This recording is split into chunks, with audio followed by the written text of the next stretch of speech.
y en la libertad tenemos una convicción. Nuestra unidad es necesaria frente a todos aquellos que amenazan nuestro sistema. Y hoy, como siempre, el compromiso del Partido Socialista está con la libertad y con la seguridad de los ciudadanos. Primer acuerdo de Estado entre PP y PSOE en lo que va de legislatura. Lo importante es que han llegado por fin a un acuerdo, pero lo que subyace es cuándo lo han hecho. ¿Lo hacen para intentar combatir ese sentir ciudadano que dice que el bipartidismo se está acabando? ¿O lo han firmado porque realmente es fundamental el acuerdo al que han llegado? Vemos más detalles ya en nuestras 5W. Beatriz Rojo, muy buenas noches. Empezamos con el qué. Muy buenas noches, Gonzalo. Ha tardado en llegar, pero por fin PP y PSOE han firmado un pacto de Estado en esta legislatura. Se trata de un acuerdo contra el terrorismo islamista que han firmado los líderes de ambas formaciones. La creciente amenaza del ISIS y los atentados de las últimas semanas en París han provocado que ambas formaciones llegasen a un acuerdo. ¿El cuándo? Bueno, pues tras 2 semanas de negociación, la rúbrica se ha producido hoy mismo, concretamente a las 6 de la tarde en el Palacio de la Moncloa, y en el donde nos centramos en el foco de la amenaza yihadista.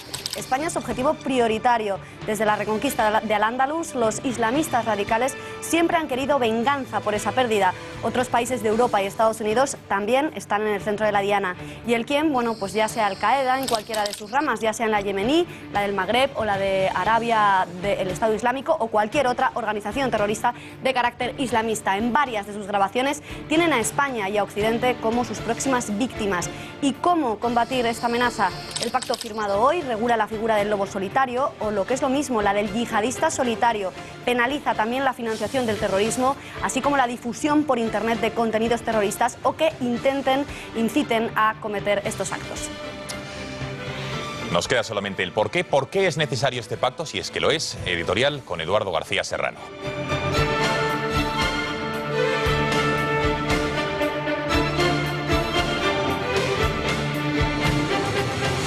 Buenas noches, Gonzalo. Más que necesario, es imprescindible, porque de la lucha contra el terrorismo yihadista, que decapita a sus víctimas ante una cámara de vídeo casero, no podemos hacer un casus belli de política doméstica. Las fuerzas de seguridad y los servicios de inteligencia del Estado no deben zozobrar en su lucha contra el terror yihadista porque los políticos se arrojen a la cabeza, a la pancarta y al escaño sus anhelos electorales embozados de reproches falsamente éticos contra el gobierno, la policía y la Guardia Civil, como tantas otras veces ha pasado desde la valla de Melilla hasta los zulos de ETA. Bienvenido sea pues el pacto PP-PSOE contra el terrorismo yihadista y esperemos que no acabe como otros que ya hubo contra el terrorismo de Txapela y Aurresku. Hay más noticias que repasamos ya en titulares.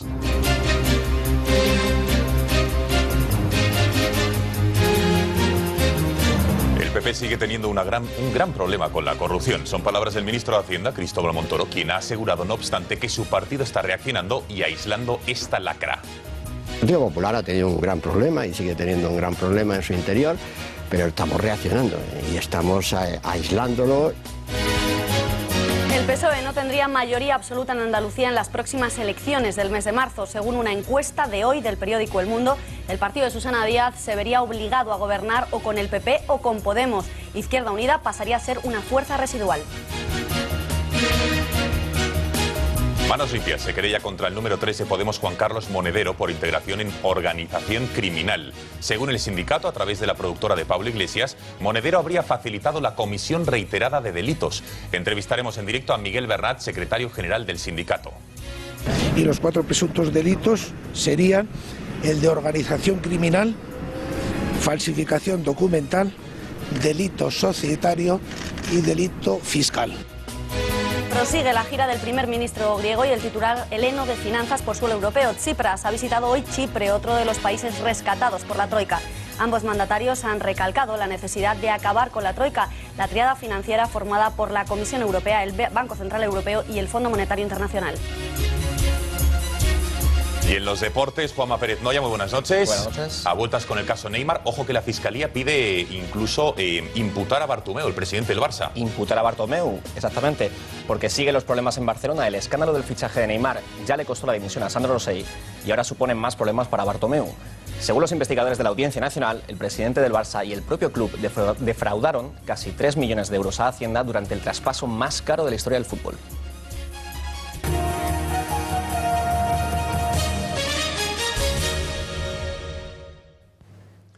Esta imagen de la jornada, primer pacto de Estado entre PP y PSOE, lo han firmado sus líderes esta tarde. Mariano Rajoy y Pedro Sánchez han puesto la rúbrica a un acuerdo que va a intentar combatir de una manera más decidida y efectiva, dicen, al terrorismo islamista. Entre los puntos más importantes del acuerdo destaca la regulación de la figura del lobo solitario, es decir, el terrorista que actúa de una manera aislada. Se penalizará de forma grave la financiación del terrorismo y se perseguirá la difusión en Internet de contenido yihadista o que incite a cometer actos terroristas. La firma del acuerdo se ha producido tras 2 semanas de intensas negociaciones en las que había un punto de fricción. El PSOE no aceptaba la inclusión de la cadena perpetua revisable. Finalmente se respeta el actual Código Penal y la remisión de las penas. Quienes creemos en la democracia y en la libertad tenemos una convicción. Nuestra unidad es necesaria frente a todos aquellos que amenazan nuestro sistema de derechos y de libertades. Y la cooperación y el espíritu de consenso resultan imprescindibles para defender la forma de vida de una sociedad abierta como es la sociedad española. La coherencia entre lo que decimos y lo que hacemos es para nosotros un compromiso con los ciudadanos que nunca renunciaremos.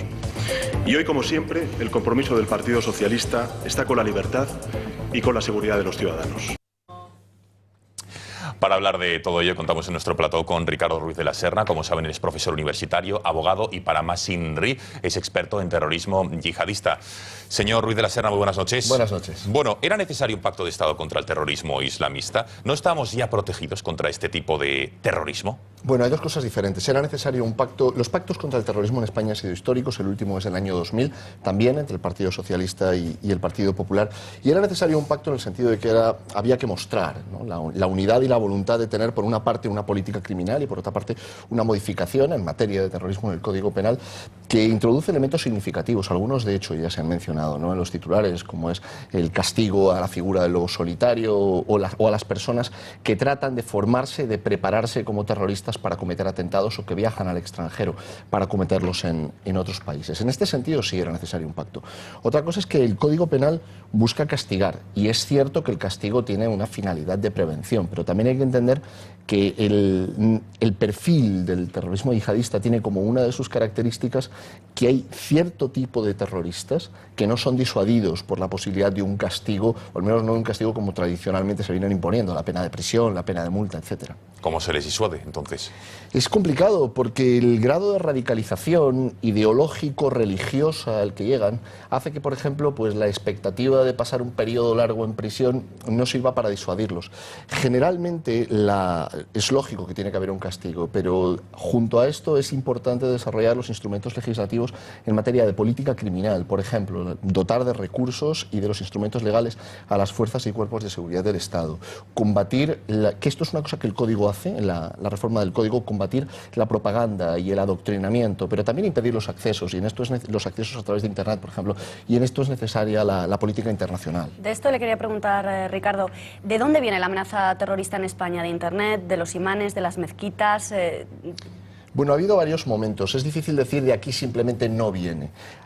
Ahora tiene mucha fuerza el adoctrinamiento, por una parte a través de Internet, y por otra parte el que, iba a decir, no únicamente la radicalización en los centros o en lo que se daban en llamar las mezquitas de garaje hace aproximadamente una década, sino en los encuentros. Y a veces son encuentros informales, a veces son incluso casi mensajeros, ¿no? Pero lo fundamental es el adoctrinamiento a través de Internet y la distribución de materiales a través de que redes. sí que lo castiga ahora el nuevo pacto, ¿no? Sí, lo está castiga. Muy centrado. Sí, lo castiga, y de hecho lo que puede no ser disuasorio para el terrorista sí puede serlo para quienes colaboran o tratan de facilitar, ¿no?, la comisión de atentados.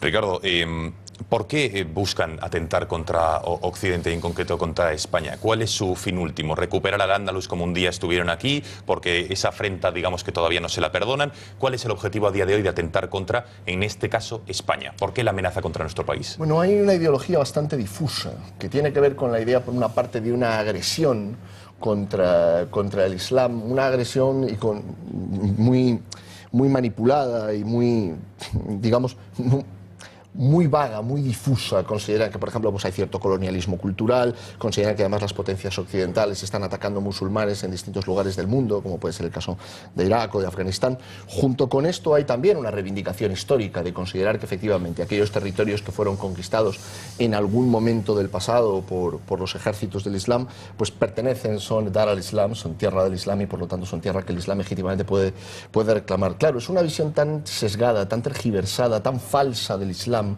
que a veces es difícil profundizar en las claves del discurso, porque más allá de las consignas y de la agitación y de la movilización del odio, hay poco, digamos que no hay un cuerpo doctrinal como tal en abstracto. Otra cosa diferente es que si vamos a las distintas organizaciones, los líderes sí tratan de construir un discurso. Por ejemplo, Abu Bakr al-Baghdadi sí en el Estado Islámico sí tiene la idea de construir, de refundar el Estado Islámico, etcétera, ¿no? O el caso de algunas organizaciones yihadistas que operan en la península de Arabia, ¿no? Nos habla de organizaciones, pero si hablamos de países, el foco más peligroso ahora mismo, ¿dónde estaría? ¿En Irak, en Siria, en Arabia Saudí? ¿Peligroso para quién? En Yemen, del terrorismo, para Occidente, digamos. Quiero decir que para las sociedades donde el yihadismo opera, el lugar donde tienes una célula yihadista es un lugar peligrosísimo para las personas que están allí, ¿no? Es difícil establecer una clasificación, hay varios focos calientes, digamos. Está por una parte la península de Arabia y la zona de Irak, Siria, donde opera el Estado Islámico y donde opera Al-Qaeda en la península arábiga, Al-Qaeda en el Yemen, por una parte. Otro lugar de inestabilidad para España muy importante es Libia. Otro lugar es el Sahel y la zona de Azawad, en el Malí. Otro punto donde hay cada vez más actividad y cada vez más peligrosa es Nigeria, con Boko Haram. Entonces son varios los puntos donde... Luego, claro, uno podría decir, bueno, peligrosos para Occidente, ¿a qué nos referimos con peligro? Por una parte, peligro para los cooperantes, por ejemplo, y luego peligros reales de genocidios y de violaciones sistemáticas de derechos humanos, como es el exterminio de cristianos en Nigeria, ¿no? A manos de Boko Haram. Queda clarísimo. Ricardo Ruiz de la Serra, muchísimas gracias y no se libra usted el próximo lunes, por favor, de volver con esa exitosa sección del Mundo en Guerra. Sí, ojalá podamos llamar algún día el Mundo en Paz. Buenas noches. Nos vemos la semana que viene. Más asuntos. Nuevo lunes con encuestas sobre la intención de voto de los españoles de cara a las próximas elecciones del mes de noviembre. Como ven en el gráfico que les vamos a mostrar en este sondeo del diario.es, el PP remontaría levemente su tendencia a la baja y se situaría en torno al 31% de los votos. El PSOE estaría en un segundo lugar con el 23,8% de los sufragios. Podemos logra el tercer puesto con casi el 21% de los votos. UPyD sigue con su desplome y Ciudadanos se consolida con un 4,5% de los sufragios. En Andalucía las encuestas reflejan otra realidad. El partido de Susana Díaz ganaría las elecciones del mes de marzo, pero con una gran caída respecto a las elecciones de 2012. Opciones de pacto o con el PP o con Podemos. Los populares se dejarían 11 escaños, pero tendrían la llave de la gobernabilidad. Podemos da la sorpresa entrando con fuerza en el Parlamento y relegando a Izquierda Unida a una formación casi residual. Pese a esta última encuesta andaluza, desde el PP se muestran confiados y consideran que el PP va a volver a ganar las elecciones en esa comunidad. Esta vez, dice, para gobernar. Nosotros quisiéramos trasladarle a todos ustedes, en primer lugar, que queda claro que el Partido Popular tiene posibilidades muy claras, posibilidades que desde nuestro punto de vista se van a convertir en realidad, de ser la primera fuerza política en Andalucía. A Podemos parece haberle cogido con el pie cambiado las elecciones andaluzas. Si el otro día su responsable de participación interna, Luis Alegre, decía que en las elecciones de esa comunidad su partido no iba a ganar, hoy se ha desdicho y se ha mostrado más ambicioso. Nosotros hemos nacido para ganar y vamos, por supuesto, a apostar a ganar en Andalucía y vamos a apostar a ganar en el resto de territorios en mayo y vamos a apostar a ganar las elecciones generales en noviembre. 48 horas después de la gran manifestación convocada por Podemos en el centro de Madrid, muchos de los aspectos de ese acto siguen dando de qué hablar. Muchos sectores de nuestra sociedad denuncian que la manifestación estuviera plagada de simbología trasnochada. Puños en alto, banderas republicanas, comunistas y, lo más llamativo, ni una sola bandera española. Desde Podemos destacan que, más allá del éxito de convocatoria que tuvieron, lo que más les llama la atención es la gran diversidad de la gente que acudió a la marcha. La movilización del sábado superó con creces nuestras expectativas y los superó no solo respecto al número de gente, sino lo que consideramos mucho más importante. Superó nuestras expectativas en lo relativo a la diversidad de los ciudadanos y las ciudadanas que allí nos juntamos. Desde Izquierda Unida aún acusan el efecto que puede suponer Podemos para su formación, su casi desaparición. Escuchen esta declaración fugaz de su líder, Cayo Lara, acusándoles de prepotentes. La unidad no se crea con prepotencia. Tiempo de análisis, Eduardo. La manifestación fue sin duda un éxito, pero no sé si algo te llamó la atención de la misma. Pues sí, Beatriz, muchas cosas. Veamos. En las manifestaciones de Syriza hay banderas de Grecia. Normal, son griegos. De izquierdas, pero ante todo griegos. En la manifestación de Podemos hubo muchas banderas de Grecia, pero no de España, ni una.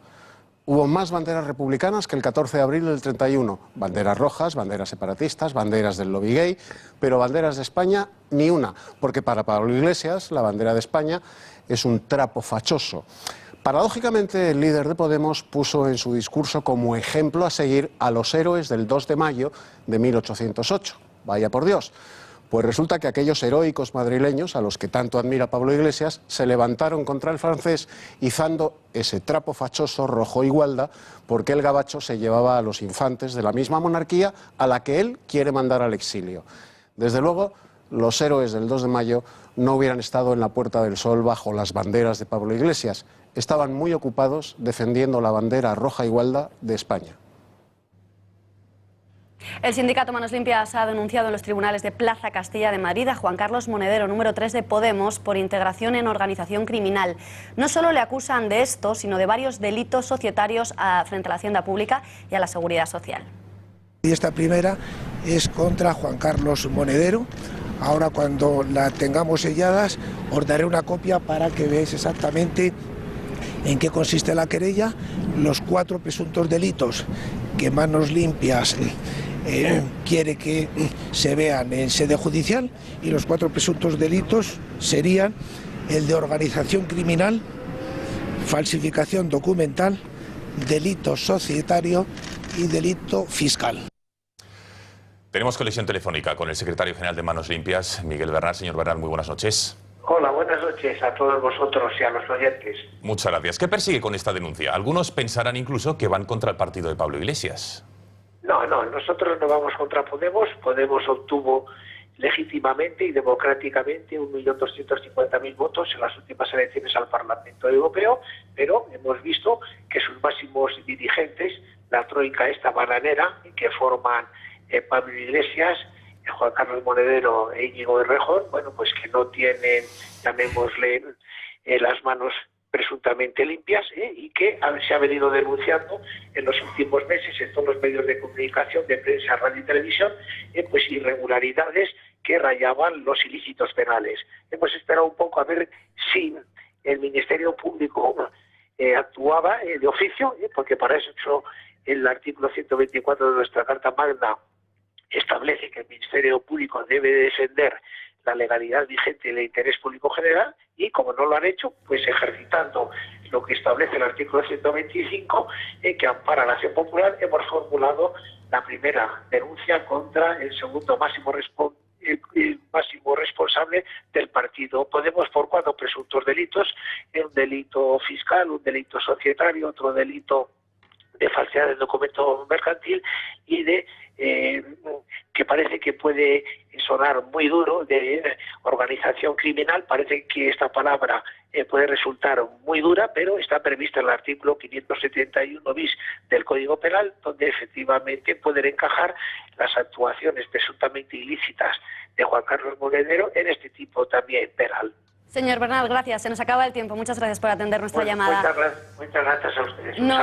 Nos detenemos un segundo en Venezuela, porque allí, según nos han contado, la patronal de alimentos al país solo le quedan productos básicos para 40 días. Acabado este periodo de tiempo, el país tendrá muchas dificultades para lograr abastecer a la población. Ante esta preocupante denuncia se une la indignación de la población al saber que para poder acceder a los pocos alimentos que quedan en los supermercados tienen que enseñar su DNI y, según la terminación del mismo, pueden entrar en los establecimientos a comprar una vez a la semana. Tenemos conexión con un economista venezolano residente en España, experto conocedor de la situación que se vive en su país. Gustavo Moreno, buenas noches. ¿Cuál es la situación real que se vive ahora mismo en Venezuela? Buenas noches. Efectivamente, la situación económica en el país en materia de desabastecimiento ha ido agravándose en los últimos años de este gobierno.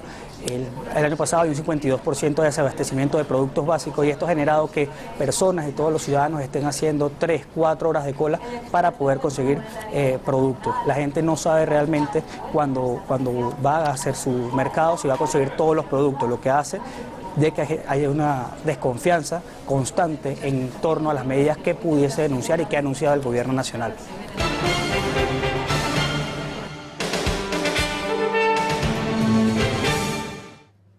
El Partido Popular sigue teniendo un grave problema con la corrupción. Palabras del titular de Hacienda de nuestro país, Cristóbal Montoro, esta mañana en una entrevista en la televisión pública. Así lo ha dicho Cristóbal Montoro en una entrevista, como decías, en Televisión Española. Ha reconocido esta lacra en su partido, pero al tiempo afirma que su partido está reaccionando y aislando este problema.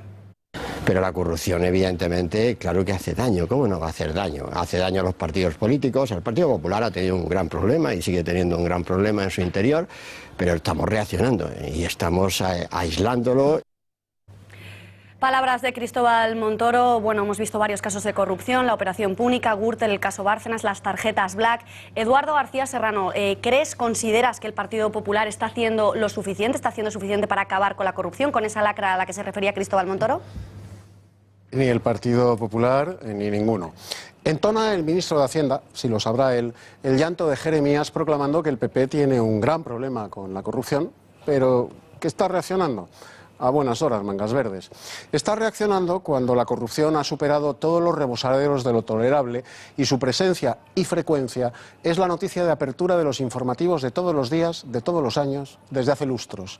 El pueblo soberano, que vota, paga y calla, está convencido de que la corrupción es lo único transversal que hay en la política española. Ahora el PP, como antes el PSOE, legisla contra la corrupción con más retórica que efectividad. Comisiones de investigación, códigos éticos, leyes de transparencia y algunos políticos pocos en la picota de los telediarios. En definitiva, calderilla. El mejor plan contra la corrupción está en los 10 mandamientos. No robarás. Y en la implacable aplicación del Código Penal. Al César lo que es del César y a Dios lo que es de Dios. Y al corrupto se le deben aplicar las dos legislaciones, la divina y la humana. Mañana, más corrupción y más lágrimas de cocodrilo. Seguro. Revés en la estrategia de defensa del pequeño Nicolás. Su defensa ha decidido dejar de representarle en los juicios que tiene abiertos porque dicen ha sufrido una pérdida de confianza al tiempo que tampoco el pequeño Nicolás está pagando los honorarios de sus abogados. Recordemos que el pequeño Nicolás se encuentra ahora mismo en libertad provisional, aunque imputado por varios delitos desde el pasado mes de octubre. El juez que instruye una de las causas por las que está procesado levantó la parte del sumario en la que se investiga a Gómez Iglesias por un delito de usurpación de funciones públicas por presuntamente hacerse pasar como asesor del Gobierno de España. Un último asunto antes de abrir página económica e internacional, y es que enero ha terminado con 88 muertos en las carreteras, 27 fallecidos más que en el mismo mes del pasado año. Es una malísima noticia que pone de manifiesto que es el primer repunte de la siniestralidad en este mes desde el mismo mes de 2006. No obstante, es la tercera cifra de fallecidos más baja de este mes desde el año 1962.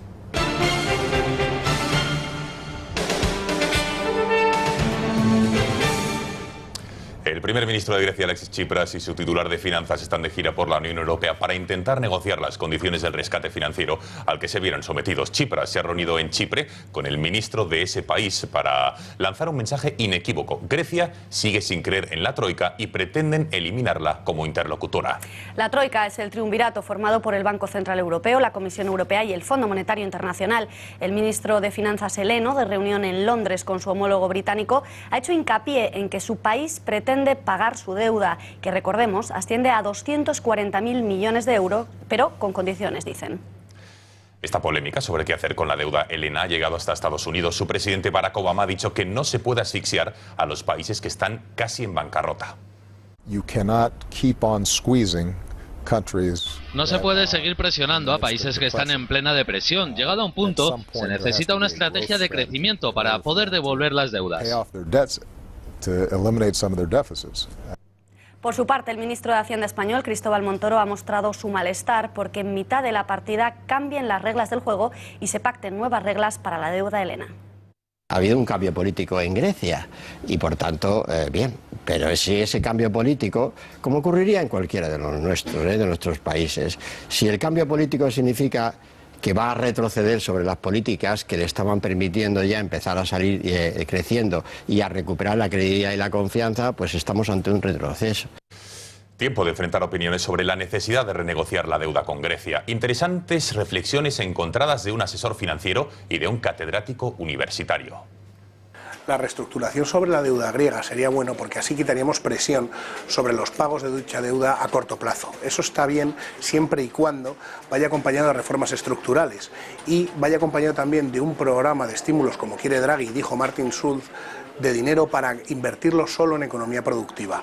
Evidentemente, solo en ese caso sería bueno una reestructuración de la deuda. La posición dura de la Comisión Europea, de la Troika, de Alemania, de los países acreedores para no renegociar la deuda griega o para hacer una quita o cambiar cualquiera de las condiciones, se debe por varias razones. Desde luego, si se admitiera esa posibilidad de entrada, perdería toda credibilidad los sacrificios que se han hecho los últimos 4 o 5 años en ese país, ¿no? Pero es que en segundo lugar, otros países como Portugal, como Irlanda, como España han hecho sacrificios importantes y por tanto habría que trasladar probablemente al poco tiempo a esos países esas mismas condiciones.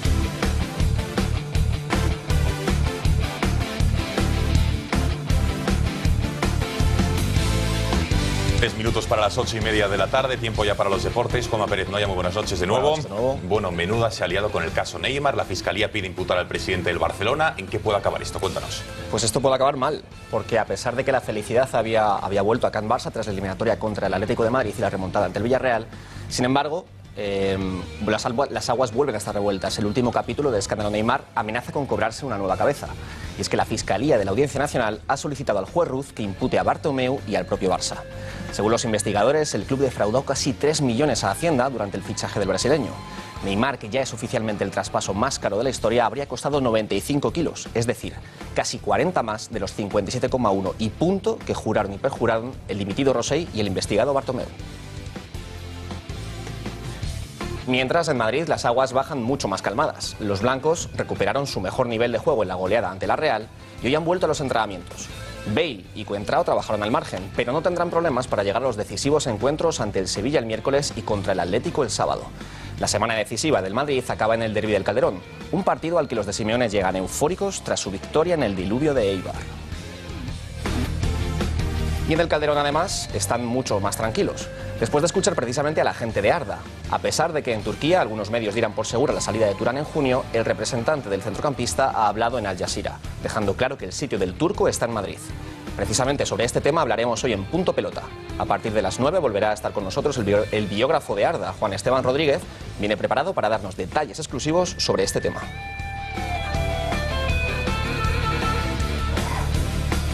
Bueno, Juanma, buen debut. Muchas gracias por esta informativa deportiva. Ya lo saben, Juanma Pérez Noya, a partir de ahora de lunes a viernes, todos los días, a las 8:25 de la noche aproximadamente, nos va a contar toda la información deportiva. Muchas gracias. Gracias y muy buenas noches. Y unos minutos antes las secciones. Vamos a recordarlas, ¿no? Venga, Beatriz. Los lunes con Ricardo Ruiz de la Serna, que hoy nos ha acompañado analizando pues toda la actualidad del Pacto de Estado. Bueno, con él analizaremos las claves de los conflictos internacionales. También los martes, economía para principiantes. Vamos a desgranar los conceptos clave de la economía que nos ayuden pues a saber sobrellevar, a mirar las cuentas, las facturas y a entenderlo sobre todo. Los miércoles tendremos una cita con la historia, con Fernando Paz. Allí pues recordaremos las efemérides y anécdotas más importantes de la historia reciente. Los jueves, corruptómetro con Ignacio Fuster Fabra. Y por último, los viernes daremos un paseo por la izquierda de la mano de Eduardo García Serrano y, como no, con María Durán, las tendencias en las que veremos los estrenos de cine, los planes de fin de semana y, bueno, un poquito todo lo que tiene que ver con el mundo de la moda. Pues nada, eso es, ya lo saben, todos los días de la semana una sección diferente para intentar informarles de todo lo que pasa en España y el mundo. Nos vamos, les dejamos ya con esta franja editorial de 8:30 a 9 de la noche con el presidente de este grupo, Julio Ariza, y a las 9 de la noche, Punto Pelota. Hoy, atención, con el rifirrafe ya que está batiendo todos los audímetros, Kiko Matamoros versus Jordian Jauma y también Javier Pérez Sala y Juanis Rodríguez. Beatriz Rojo, muy buenas noches. Muy buenas noches. Nos vemos mañana. Gracias, señores, por su confianza. Nos vemos mañana a las 8 de la tarde.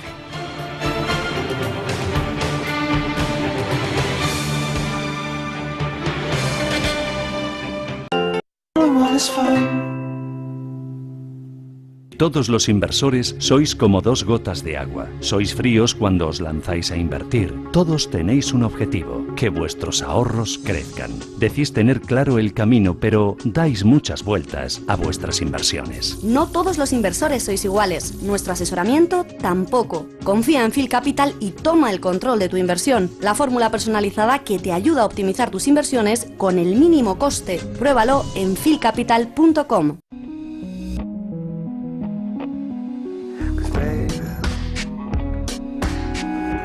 ¿Dónde pueden vernos? En la TDT de la Comunidad de Madrid, Guadalajara, en Alcarria Televisión, Aragón, en La General, Murcia, Baleares y Galicia, en Santiago Televisión y Telemiño. También por cable en Movistar Televisión, ONO, Telecable, Euskaltel, R Galicia, AOTEC y Britel. Y también en nuestra página de internet intereconomía.tv.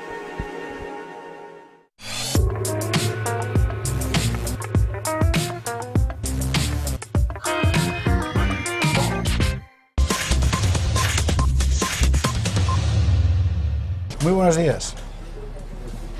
Buenos días, don José Javier. Te veo el fin de semana duro, ¿no? Enfervorizado. Enfervorizado con la marcha con de fiebre, Podemos. Con fiebre. Ah, bueno, también, ¿no? Un poco de todo. Enfebrecido. 183 condenas a muerte de una atacada en Egipto a partidarios de Hermanos Musulmanes por matar a 16 policías hace unos años, 2 años. En serio, 183 condenas a muerte. Se va a liar, pero vamos, una bien gorda.